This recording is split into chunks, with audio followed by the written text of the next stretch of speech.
All right, MAP4C, day 48. Today's video, very short video.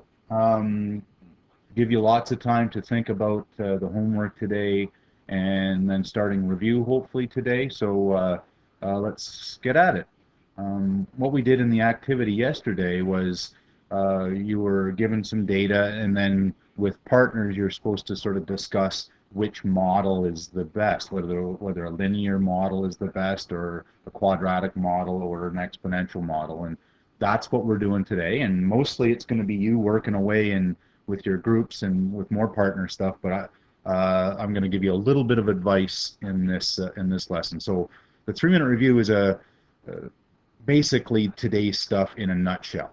Given them, choose the most appropriate model for a given set of data. Is the data shown linear, quadratic, or exponential? How do you know? Well, it's hard, isn't it? You know, not linear, I don't think, right? Because line of best fit might be okay, but probably not.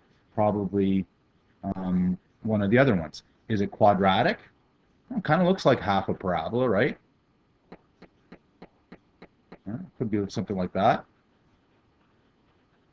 You know, half a parabola, maybe. Exponential?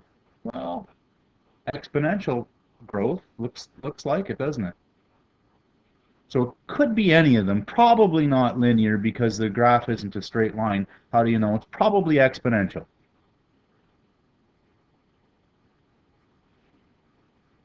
Why would we know that? Well, it looks like the variables that are related, hours and bacteria, it makes sense that it's exponential because, you know, as the hours go on, the number of bacteria would grow exponentially. It's not like way back that it was decreasing for a bit and then increasing. If that was the case, maybe it would be quadratic, but I don't think it is. What additional information would you like to have to confirm your answer? Well, if we had the table, we could check the ratios. Check for a common ratio, right? Or a constant ratio. And then we could put it into a graphing calculator and we could see if how good the model is, and we'll talk a little bit about that today. Let's get on with the little bit of advice. So for the most part, again, in this section, you're going to be just doing homework questions and answering. But here's some tips. Plot the data. If the data look linear, quadratic, or exponential. So that's essentially what we did in the 3-minute review, and we said it didn't really look linear. It might be quadratic, but more likely exponential. It looks like an exponential. Investigate the table, and this is what we would have liked. Remember, if we have the first difference is constant or close to constant, it's in a linear function. If the second differences are constant, then it's a quadratic function. And if it was a constant ratio, then it's an exponential function. So from the table, it's nice to have the table, and then we can investigate it. And hopefully that's what you did yesterday when you were was working with your partners. And later in this video, I'll show you my answers so you can check that out. Do the predictions make sense? So if we made a prediction based on our model over here at, you know, how many bacteria were there in hour 10? Well, a quadratic model would be up high, right? Because it would be a problem. That prediction wouldn't make sense. So do predictions make sense for each of the pieces of data? And we'll see that actually allowed us to rule out one of the models in yesterday's activity. Check the correlation coefficient R or R squared on the TI-83. And I want to show that the R value is, well, here I can kind of see it there, but I'm gonna run my linear regression for the last one. This was from the one in yesterday's class. You see the R value here is 0.94, and the R value is 0.97. 0.97 is a pretty good R value, and I can compare. You know, if it comes down to we're not sure whether it's linear, quadratic, or exponential, check out the R value. The R, whichever R value is the closest to 1, then we'll go with that one, right?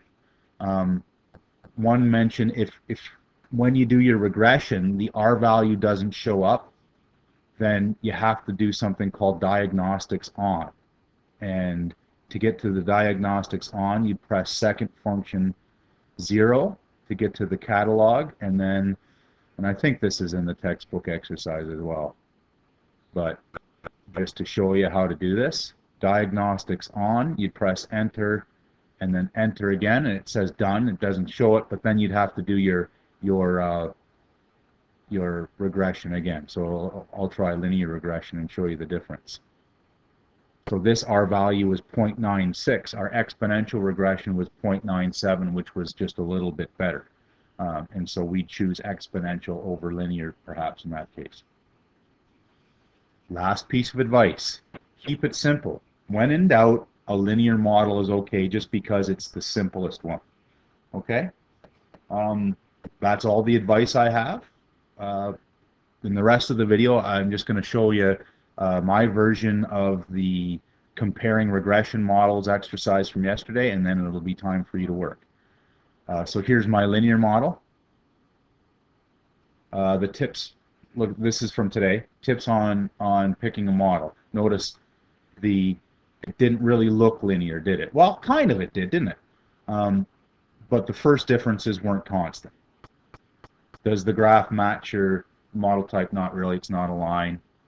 The table, the first differences would be constant. It's not. Perform regression and hope, but nice high R value. But notice when we made some predictions, after 45 seconds we got a tire pressure of -14, and it just doesn't make sense, right? So linear model wasn't the best. Quadratic model, notice when I did first differences and second differences, it kind of, you know, it sort of looks like a parabola. It would have to be going back up more slowly, like a parabola. But when I did the differences, the second differences were all over the place. I did regression, and I got a very, very good R value here. Very, very high value. But something strange happened when I started doing predictions. When I started doing predictions, the tire would start blowing itself back up, right? So that doesn't make any sense. The predictions didn't make any sense for this one. On the last one, and I think, you know, we get pretty close to a common ratio. It looks like an exponential decay graph. There would be a common ratio, and it's pretty close. My R value is very, very good, and the predictions make sense, right? It makes sense that if a tire was losing air, it would lose air and then stay the same. It wouldn't start blowing itself back up like in a quadratic model. Okay, so that was my answers for the comparing regression models. Not always will the exponential be the best. If you're in doubt, a linear model would be fine. Okay, all right, so have fun with that stuff, and then you can start review. Hopefully get that going all today.